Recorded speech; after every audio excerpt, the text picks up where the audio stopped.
नमस्कार दोस्तों, स्वागत है आप सभी का हमारे YouTube channel study for life में।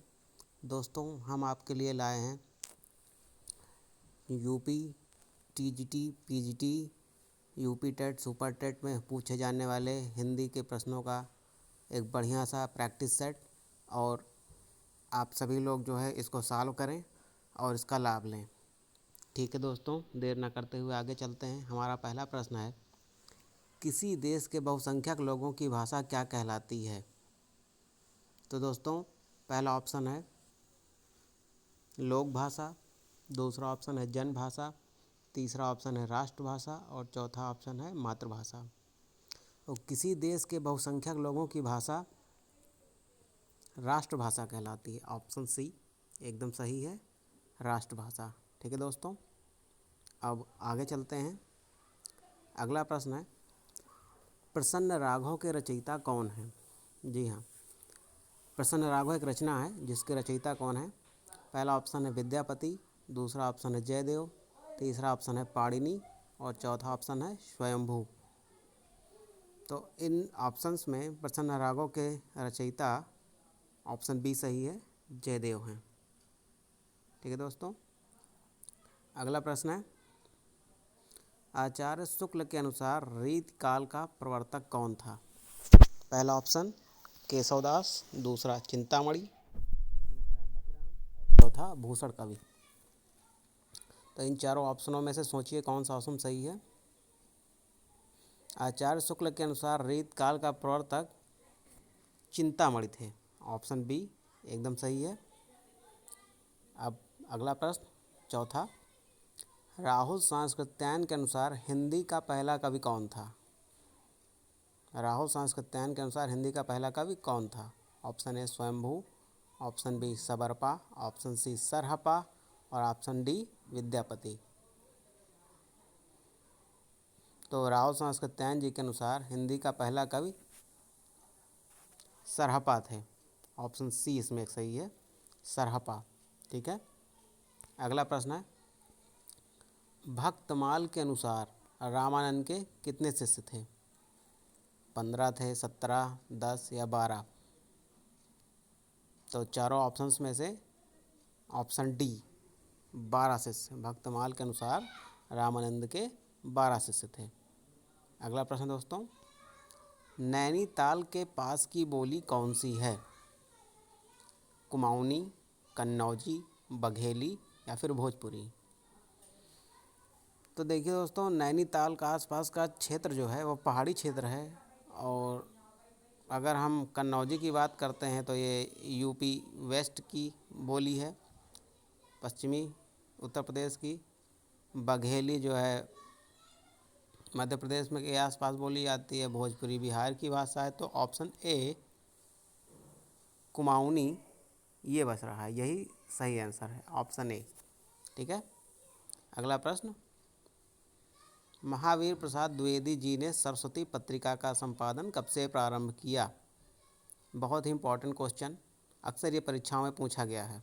पहला ऑप्शन है 1900, दूसरा ऑप्शन है 1885 में, तीसरा है 1903 में और चौथा 1905 में। और ये प्रश्न बहुत आसान भी है लेकिन बहुत इंपॉर्टेंट भी है। तो इसका सही ऑप्शन है 1903, ऑप्शन सी एकदम सही है। 1903 से महावीर प्रसाद द्विवेदी जी ने सरस्वती पत्रिका का संपादन प्रारंभ किया था।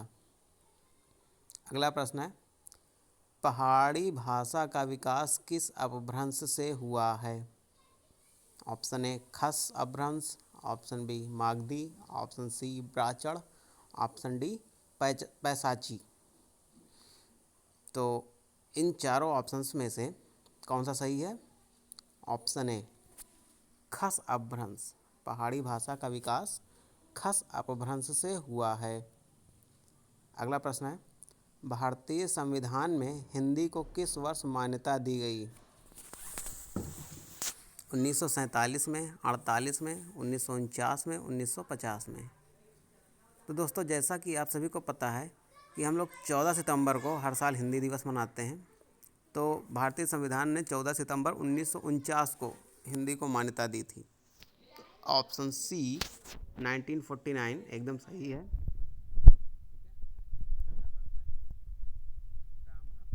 के संपादक कौन थे? बहुत ही इम्पोर्टेंट प्रश्न ये भी है।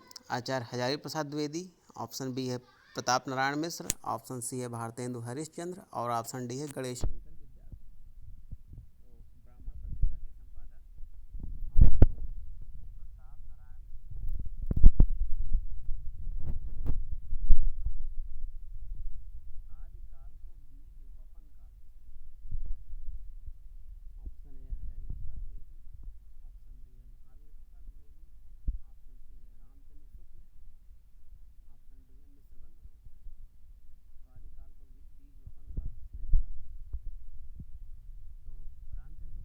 ने तो वीरगाथा काल कहा था, हजारी प्रसाद द्विवेदी ने तो आदिकाल को आदिकाल ही कहा था, मिश्र बंधुओं ने आदिकाल को प्रारंभिक काल कहा था, और अब ऑप्शन बी बच रहा है महावीर छात्र, उन्होंने ही आदिकाल को बीज वपन काल कहा था। तो ऑप्शन बी एकदम सही है। अगला प्रश्न है, कबीरदास जी को वाणी का डिक्टेटर किसने कहा? हजारी प्रसाद द्विवेदी, नंदुलारे वाजपेयी, नामवर सिंह या फिर मिश्र बंधु ने? तो ऑप्शन ए हजारी प्रसाद द्विवेदी जी ने ही कबीरदास जी को वाणी का डिक्टेटर कहा था। ऑप्शन ए एकदम सही है, हजारी प्रसाद द्विवेदी। अगला प्रश्न है, किसे अलंकारवादी आचार्य गया नहीं, ये जो प्रश्न है गलत लिख गया है, किसे अलंकारवादी आचार्य कहा गया? ठीक है, तो option A Ghananand, option B Chintamani, option C है बिहारी जी को या केशवदास को? तो अलंकारवादी आचार्य केशवदास जी को कहा गया। ऑप्शन डी एकदम सही है। ठीक है, अगला प्रश्न, अष्टयाम के रचयिता कौन थे? नाभादास, तुलसीदास, रघुवरदास या फिर अग्रदास? इन चारों ऑप्शंस में से कौन से हो सकते हैं? तो ये भी आसान सा ही प्रश्न है। अष्टयाम के रचयिता नाभादास थे। ठीक है, अगला प्रश्न है, खड़ी बोली का पुराना नाम क्या है? खड़ी बोली जो मध्य प्रदेश में या फिर पश्चिमी भारत के मेरठ शहर के आसपास की बोली, पश्चिमी उत्तर प्रदेश की मेरठ शहर के आसपास की बोली खड़ी बोली में माना जाता है वो क्षेत्र। तो इसका पुराना नाम क्या है? मैथिली है, अवधी है, बघेली है या फिर कौरवी है? तो ऑप्शन डी कौरवी एकदम सही इसका आंसर है। खड़ी बोली का पुराना नाम कौरवी है। अगला प्रश्न है, आलाखंड किस ग्रंथ में संकलित है या फिर आलाखंड किस ग्रंथ का पार्ट है, किस ग्रंथ का हिस्सा है? ऑप्शन ए है खुमान रासो, ऑप्शन बी है पृथ्वीराज रासो, ऑप्शन सी है संदेश रासक या फिर परमाल रासो? तो जैसा कि ऑप्शन डी इसका सही है, परमाल रासो। और एक प्रश्न इसके साथ और भी बनता है कि इसकी रचना किसने की थी? तो इसकी रचना जगनिक कवि थे, उन्होंने की थी परमाल रासो की, जिसका ही पार्ट है आलाखंड। ठीक है, 17वां प्रश्न अगला, हिंदी साहित्य का पहला इतिहास किस भाषा में है? अंग्रेजी भाषा में है कि हिंदी भाषा में है, फ्रांसीसी भाषा में है, चीनी भाषा में? तो हिंदी साहित्य का पहला इतिहास फ्रांसीसी भाषा या फ्रेंच भाषा में लिखा गया है और इसके रचनाकार गारसा द तासी, हिंदी साहित्य का पहला इतिहास लिखने वाले राइटर गारसा द तासी थे, जिन्होंने फ्रांसीसी भाषा में इसको लिखा है। 18वां प्रश्न, किस कवयित्री को आधुनिक युग की मीरा कहा गया है? ये भी बहुत इंपॉर्टेंट प्रश्न है, पेपर्स में आ भी चुके हैं ये प्रश्न। पहला है सुभद्रा कुमारी चौहान जी को, महादेवी वर्मा को, ममता कालिया को या मैत्रेयी पुष्पा जी को? तो महादेवी वर्मा जी, ऑप्शन बी, इन्हीं को आधुनिक युग की मीरा कहा गया है। ठीक है, अगला प्रश्न है, मृगावत की रचना किसने की? मृगावत की रचना किसने की? ऑप्शन ए है कुतुबन, ऑप्शन बी है मंझन, ऑप्शन सी है जायसी और ऑप्शन डी है अमीर खुसरो? तो मृगावत के रचनाकार कुतुबन जी हैं। ऑप्शन ए एकदम सही है, कुतुबन, मृगावत के रचनाकार कुतुबन है।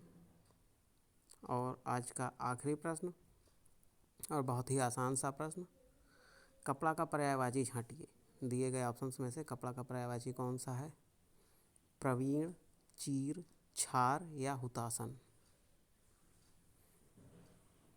तो ये तो बहुत ही आसान सा प्रश्न है। कपड़ा का पर्यायवाची चीर है। कपड़ा का पर्यायवाची चीर है। ऑप्शन बी एकदम सही है। तो दोस्तों, इसी के साथ आज का हमारा प्रैक्टिस सेट ख़त्म होता है। आशा करते हैं कि आपको ये प्रैक्टिस सेट पसंद आया होगा। ऐसे ही प्रैक्टिस सेट और आते रहें, इसलिए आप हमारी हौसला अफजाई करते रहिए। वीडियो को लाइक कीजिए, चैनल को सब्सक्राइब कीजिए तथा अपने दोस्तों में इसको शेयर कीजिए, जिससे कि हमारा हौसला बढ़ता रहे और हम आपके लिए और भी अच्छे वीडियो लाते रहें, जिससे आपके ज्ञान में वृद्धि होती रहे। Best of luck to all of you. Thank you.